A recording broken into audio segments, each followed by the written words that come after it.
안녕하세요. 예담쌤입니다. 오늘은 젊음은 나이가 아니라 호르몬이다 라는 이 책의 내용에서 말씀드리겠습니다. 52세의 한 여성이 일상생활이 힘들 만큼 심한 증상은 아니었으나 갱년기 증상이 나오면서 저자이신 안철우 박사님의 병원을 찾아왔는데요.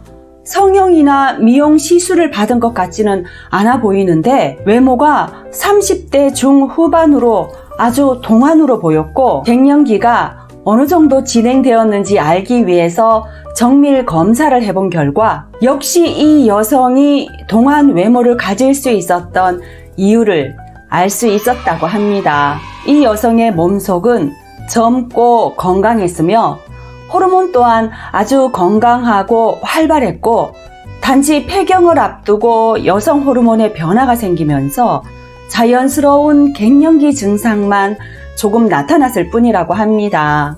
이 여자분은 20대부터 건강에 관심이 많아 꾸준히 운동을 해왔고 규칙적인 생활 습관과 식습관을 유지하면서 건강에 좋은 것을 열심히 했는데요. 바로 이런 습관들이 호르몬 건강에 직접적으로 영향을 미치면서 건강은 물론이고 동안 외모도 유지할 수 있었던 것으로 여겨졌다고 합니다. 이처럼 나이는 숫자에 불과하며 이 호르몬이 어떤 상태인지에 따라 젊음과 노화가 결정된다고 저자는 말합니다. 저자는 의대생 시절부터 생로병사의 비밀이 바로 호르몬에 있는 것이 아닌가라는 생각이 들었고 호르몬을 연구하고 치료하는 내분비학을 전공하면서 호르몬을 연구할수록 사람들이 그토록 찾아 헤매던 젊음의 원천이라는 것을 확신하게 되었다고 합니다. 그렇다면 호르몬의 측면에서 노화는 어떻게 진행될까요?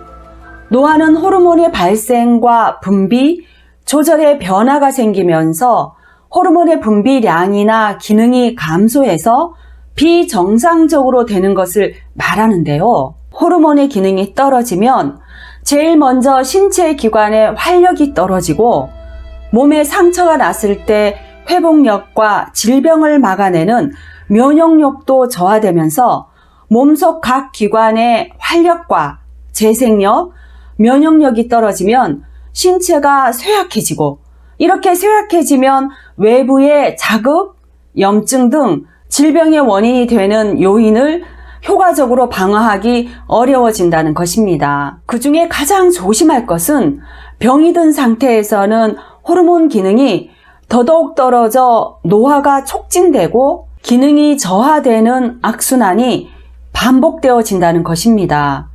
결국 호르몬이 우리 몸을 살리고 죽이는 역할을 하며 젊음과 노화도 결정한다는 것입니다. 도대체 호르몬이란 무엇일까요?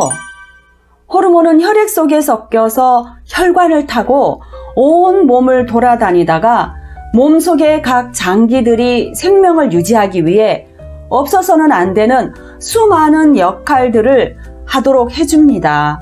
지금까지 밝혀진 우리 몸속 호르몬이 100가지가 넘는데요. 이렇게 많은 호르몬을 어떻게 관리하느냐에 따라 여러 질병을 개선하고 극복할 수 있으며 활력 넘치는 젊음과 건강 상태 역시 달라진다고 합니다.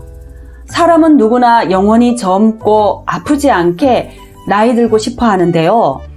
젊음과 건강의 핵심인 이 호르몬이 몸속에서 역할을 잘 하도록 관리하는 것이 젊고 건강하게 살아갈 수 있는 아주 간단한 방법이라고 저자는 말합니다. 옛날 진시황이 찾던 불로초가 바로 자신의 몸속에 존재하는 호르몬이라는 것입니다. 여기서 중요한 것은 인위적으로 넣어주는 호르몬이 아니고 내 몸속에서 자연적으로 분비되는 호르몬이라는 것입니다. 그래서 갱년기로 힘들어도 호르몬제를 먹지 말고 차라리 호르몬이 분비되도록 도와주는 영양제를 먹는 것이 더 좋다는 것입니다. 몸속 장기가 자신의 기능을 잘하게 하고 신진대사를 활성화시키고 질병의 예방과 회복을 도와주고 건강과 젊음을 주며 아이는 잘 성장하도록 해줍니다. 호르몬이 분비되는 주요 기관은 내분비샘이라고 하는데요. 대표적인 내분비샘으로 뇌 속의 뇌하수체, 목 앞쪽에 있는 갑상샘, 그리고 췌장인 이자에 있는 이자샘, 콩팥 위에 있는 부신, 남녀 생식기관인 정소와 난소 등입니다.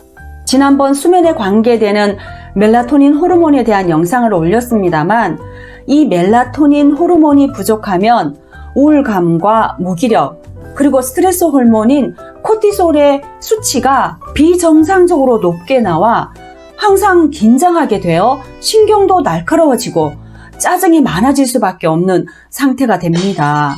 이렇게 호르몬은 피부와 몸, 그리고 행복, 기쁨, 슬픔, 사랑 등의 여러 정신 건강에도 영향을 준다는 것입니다. 그렇다면 젊어지고 건강한 몸과 마음을 오랫동안 유지하고 활기 있는 삶을 살고 싶다면 지금 당장 호르몬부터 관리를 해야 하는데, 호르몬은 과유불급의 원칙이 가장 중요하다고 저자는 강조를 합니다. 모자랄 때만 문제가 되는 것이 아니라 넘쳐도 문제가 됩니다.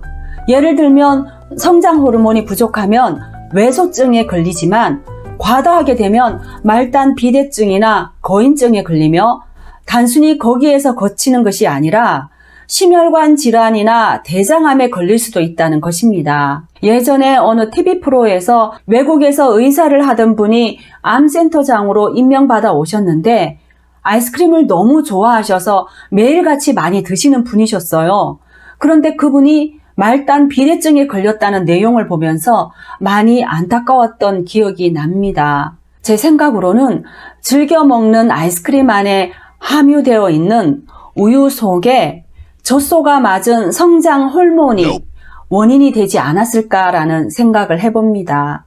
부갑상선 호르몬의 일종인 파라트로몬 호르몬은 적당히 분비가 되면 혈중 칼슘 농도를 조절해주는 일을 하지만 너무 많이 분비가 되면 신장에 결석이 생기기도 합니다. 이처럼 호르몬들이 너무 적거나 아니면 되려 많이 분비가 될 때 원래의 조화를 유지하지 못하고 서로 불균형하게 분비가 되면 신체 기능의 균형이 깨져 각종 질병에 걸리고 노화가 진행된다는 것입니다. 저자이신 안초로 박사님은 이 호르몬은 오케스트라 연주와도 같다고 표현을 했는데요. 어느 것 하나 과하거나 부족함 없이 균형이 서로 잘 맞춰져 있어야 몸이 젊고 건강하다는 것입니다. 그런데 어느 호르몬 하나가 부족하거나 넘쳐서 병이 생기게 되면 그 한 가지 호르몬만 줄이거나 늘린다고 해서 질병을 바로 치료할 수 있는 것이 아니고 서로 복잡하게 영향을 주고받기 때문에 문제가 생긴 하나의 호르몬만 치료하는 게 아니라 호르몬 전체를 치료해야 한다고 합니다. 실제로 당뇨병을 치료할 때도 인슐린 호르몬 하나만 이용하는 것이 아니라 인슐린 저항성을 호전시킬 수 있는 성장 호르몬까지도 함께 관리를 해야 한다고 하며 수면 호르몬인 멜라토닌도 혈압과 혈당에 영향을 미치기 때문에 서로 연결된 호르몬을 함께 균형이 잡히도록 관리해야 한다고 합니다. 이처럼 각 사람에게 맞도록 맞춤형 치료를 해야 하기 때문에 어느 한 가지만 부족하다고 집중적으로 투여를 하게 되면 호르몬들 간의 균형을 깨뜨리는 일이 발생하게 되므로 주의하라고 저자는 말합니다.